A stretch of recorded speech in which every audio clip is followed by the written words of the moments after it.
Ma'am army में मेरी joining होनी है। मेरे हस्बैंड आर्मी में थे, वो एक्सपायर हो गए। 4 साल 9 महीने हो गए। 4 साल 9 महीने से मैं इतना परेशान हूँ अपने डॉक्यूमेंट्स कंप्लीट करके। अब जब मैं सब कुछ कर पाई हूँ, मेरी ज्वाइनिंग जुलाई है तो अगस्त में होना, तो वो लोग कहते हैं कि इसकी ज्वाइनिंग नहीं होने देंगे। झूठे झूठे मुकदमे में इसको फंसा के इसका फ्यूचर बर्बाद कर देंगे। और हाथ जोड़ के रिक्वेस्ट है मैम, हम लोगों को न्याय मिलना चाहिए, नहीं तो ऐसे मेरी पूरी फैमिली बर्बाद हो जाएगी। हम लोग कभी आगे नहीं बढ़ पाएंगे और न्याय ना मिला तो हम लोग हमेशा उन लोगों से दबके रहेंगे। मैम मैं ऐसा फ्यूचर में नहीं चाहती हम लोगों के साथ ऐसा हो, बस न्याय मिलना चाहिए, नहीं तो मैम मैं आत्महत्या कर लूँगी। मैं परेशान हो गई हूँ भटक भटक के। जहां एक तरफ योगी सरकार यूपी पुलिस के बड़े बड़े दावे करती है, वहीं महाराजपुर जाकर आपको यूपी पुलिस के जो दावे की पोल खोलता नज़ारा देखने को मिलेगा, वो आप देखना लाजमी है। जी आपको बता दें कि लगातार एक परिवार है जिन पर हमला होता है, उसके बाद पूरी जो गुत्थी है उसको एक्सीडेंट में बदला जाता है। वही हम आपको दिखाते हैं पूरी क्या गुत्थी है, पूरा क्या मामला है। वही पूरा मामला हम आपको धीरे धीरे पूरा समझाने की कोशिश करेंगे, कैसे कि इस गुत्थी को एक्सीडेंट का नाम दे दिया गया है। जहाँ एक तरफ हमले होते हैं तो वहाँ पे उनको एक्सीडेंट का नाम में परिवर्तित कर दिया जाता है। एसपी साहब को बयान देकर लौट रहे परिवार पर हमला होता है और उस हमले को फिर हादसे का नाम दे दिया जाता है। जी हाँ, आपकी बार जो कानपुर की पुलिस है इन दिनों काफ़ी चर्चा का विषय बनी हुई है। जी हाँ, आपको बता दें कि जहाँ एक तरफ FIR लिखाने जब परिवार पहुँचता है जिन पर हमला कराया जाता है, तो वहीं आपको बता दें कि कानपुर की जो पुलिस है वो FIR में आपको क्या लिखती है वो बताते हैं। कानपुर में जो कमिश्नरेट लगने के बाद लगातार बड़े बड़े दावे और वादे किए जाते हैं, वहीं दूसरी तरफ परिवार पर हमला होता है। उसके बाद वो परिवार आज न्याय के लिए भटक रहा है। जी हाँ, आपको बता दें कि कानपुर के महाराजपुर थाना क्षेत्र में एक ऐसा मामला आया है जो आपको बता दें कि आबादी की जमीन के कब्जे के विरोध में उन परिवार पर हमला होता है और उसके ऊपर मुकदमे लिखाए जाते हैं, मगर यादों की दबंगई के चलते वहाँ पर सुनवाई के नाम पर केवल खानापूर्ति होती। मैम हमारे घर के सामने आबादी की ज़मीन है।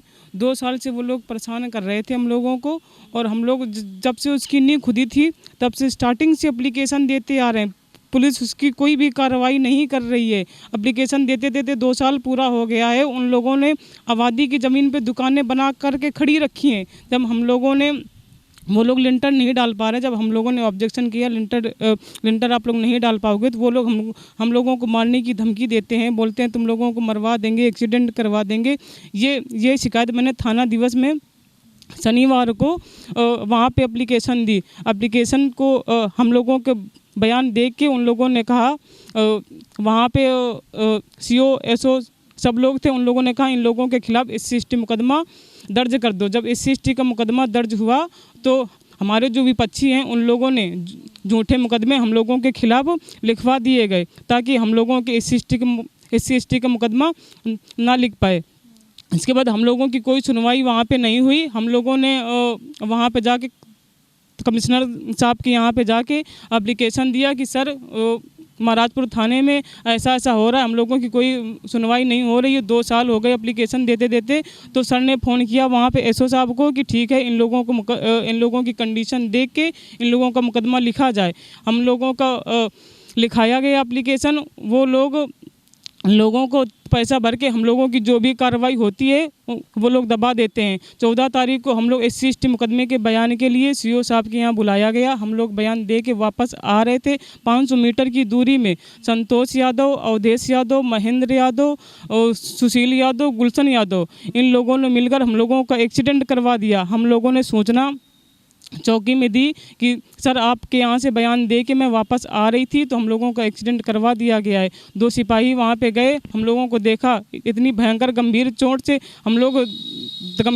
से हम लोग गिर पड़े। मम्मी पापा मेरे बेहोश हो गए, मैं होश में थी, मैंने देखा इतनी तेज़ गंभीर है, तब भी उन लोगों की सूचना के अनुसार कोई भी मतलब कार्रवाई नहीं हुई। हम लोगों को 2 सिपाही जो आए थे उन लोगों ने एम्बुलेंस से हम लोगों को यहाँ काशीराम हॉस्पिटल में भेजा गया। वहाँ पे हम लोगों की जो भी हुई कार्रवाई वो सब की गई। वहाँ से मम्मी और पापा की कंडीशन ज़्यादा ख़राब थी तो हम लोगों को हैलट भेजा गया। हैलट से हम लोगों का ट्रीटमेंट चल रहा है। हम लोग 16 तारीख को तो कमिश्नर साहब के यहाँ फिर गए, एप्लीकेशन दिया, वहाँ पे अपनी पूरी बात रखी कि सर महाराजपुर थाने में ऐसा ऐसा हो रहा है, हम लोगों की कोई भी कार्रवाई नहीं हो रही है। सर ने फिर फ़ोन किया कि ठीक है आप लोग जाओ, कल 12 बजे जाना और वहाँ पे एप्लीकेशन एफआईआर दर्ज करवा के आना जाके। हम लोग जब वहाँ पे गए तो मेरे भैया विवेक कुमार ये एप्लीकेशन लेके गए तो एसओ साहब ने कहा कि मतलब ये ज़मीन जायदाद का मैटर है, हम लोग इसमें कुछ नहीं कर पाएंगे। मेरे भैया वापस आ गए। हम लोगों ने फिर कमिश्नर साहब के यहाँ गए कि सर वो लोग ऐसा ऐसा बोल रहे हैं, तो सर ने फ़ोन किया कि इन लोगों की एफआईआर लिखी जाए। जब हम लोग गए वहाँ पे तो एफआईआर मेरे भाई को गुमराह करके उन लोगों ने जो हमने एप्लीकेशन दी थी उसमें कोई कार्रवाई ना करके नई एप्लीकेशन मेरे भाई से लिखवा के एक कमरे में जाके उनका पेन और उनका पेपर था, उन लोगों ने दूसरी एप्लीकेशन लिखवा के ऐसी ऐसी धाराएं लगवाई हैं जिससे उन लोगों को कुछ भी नहीं हो पा रहा है। हम लोग इतनी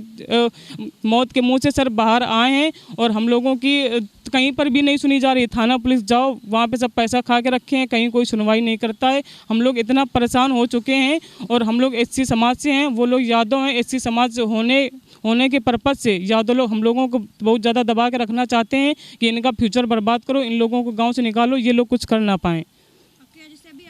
पुलिस गई थी आपके घर, तो क्या कुछ पूछा गया? पुलिस गई थी, जो हमने एप्लीकेशन दिया उसके बयान मेरे घर वालों से नहीं लिए गए। जो कुछ वहाँ पे मैटर हुआ भी नहीं है उसका बयान पुलिस लेने गई थी।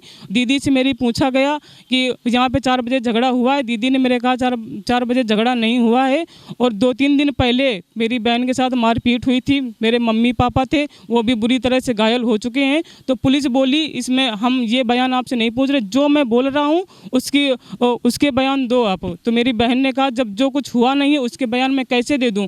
पुलिस भी हम लोग हॉस्पिटल में हैं, मेरी बहन घर में है, पुलिस भी बार बार घर में जाके मेरी बहन को गुमराह करके झूठ बयान लेने की कोशिश कर रही है। क्या कुछ मतलब कितने पुलिस वाले गए थे? 3 लोग गए थे। 3 लोग गए थे शेखपुर चौकी से। अच्छा, जिनसे बात कर रहे थे उनका नाम आपको पता है? लक्ष्मी देवी। लक्ष्मी देवी पुलिस थाना इंचार्ज? नहीं, लक्ष्मी देवी मेरी सिस्टर हैं। मुझे एक का नाम पता है, तगरीश चंद गिरी। हाँ। तो आप क्या गुहार लगा रही हैं सरकार? मुझे न्याय मिलना चाहिए। मैं 2 साल से इतना परेशान हूँ, एप्लीकेशन दे रही हूँ, कहीं पर भी मेरी सुनवाई नहीं हो रही है। मेरे मम्मी पापा इतना पीड़ित हैं, मेरा अकेला भाई है, हम लोग 4 बहन हैं। मेरा भाई बाहर रहता है और मेरे पापा के सिवा घर में और कोई नहीं है। हम लोगों के साथ जाने आने वाला। हम लोग जब घर से बाहर निकलते हैं तो भी हम लोगों को धमकी दी जाती है मारने की, इन लोगों को मरवा देंगे, एक्सीडेंट करवा देंगे। और मरवाने के पर्पज़ से ही सब कुछ हुआ है। हम लोग ऊपर वाली की दया से बच गए। तब भी सारे वीडियो प्रूफ मेरे सामने है। मैंने उसकी पेन ड्राइव बना के सीओ को भी दे चुकी हूँ कि ये घटना 2 साल से हो रही, तब भी ना तो सीओ एसओ चौकी इंचार्ज कोई भी कार्रवाई उस पर नहीं कर रहे हैं। 2 साल से हम लोग परेशान हैं बहुत ज़्यादा। तो मैम कुछ भी हो के हम लोगों को न्याय मिलना चाहिए बस। सर अगर कमिश्नर से आपको नहीं न्याय मिलता तो कहाँ जाएंगे? मैं सीएम ऑफिस जाऊँगी, लखनऊ। Yes ma'am. मैम ये जो घटना हो रही है तो महाराजपुर थाने की शेखपुर चौकी में शैलेंद्र यादव है, वो उन लोगों को बहुत सपोर्ट कर रहा है। हम लोग जो भी शैलेंद्र यादव वहाँ का सिपाही है शेखपुर चौकी का। हाँ, शैलेंद्र यादव उन लोगों को मोटिवेट करता रहता है, नई एप्लीकेशन उनको दिलाता रहता है, इनके खिलाफ एप्लीकेशन दो, इनको बर्बाद करो। और मैम अगर मुझे न्याय ना मिला तो मैं आत्महत्या कर लूँगी। मैम आपसे हाथ जोड़ के रिक्वेस्ट है, मैं इतना परेशान हो गई हूँ, भटक के 2 साल से मैं कुछ भी नहीं कर पा रही हूँ। मेरा भैया बाहर रहता है, मेरे पापा करने वाले हैं और हम लोगों का भी एक्सीडेंट करा दिया। उन लोगों ने बिल्कुल जान से मारने के लिए सोच ही लिया था और एक्सीडेंट करवा भी दिया है, लेकिन ऊपर वाले की दया से मैम हम लोग बच गए। और अब हम लोगों को मैम आर्मी में मेरी ज्वाइनिंग होनी है। मेरे हस्बैंड आर्मी में थे, वो एक्सपायर हो गए। 4 साल 9 महीने हो गए। 4 साल 9 महीने से मैं इतना परेशान हूँ अपने डॉक्यूमेंट्स कंप्लीट करके।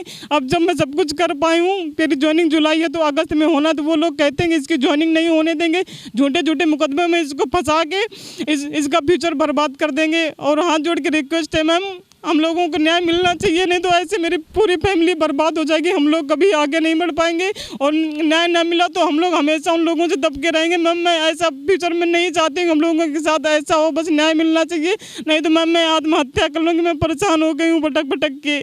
वीरेंद्र जोशी के साथ कानपुर से अमित शाह।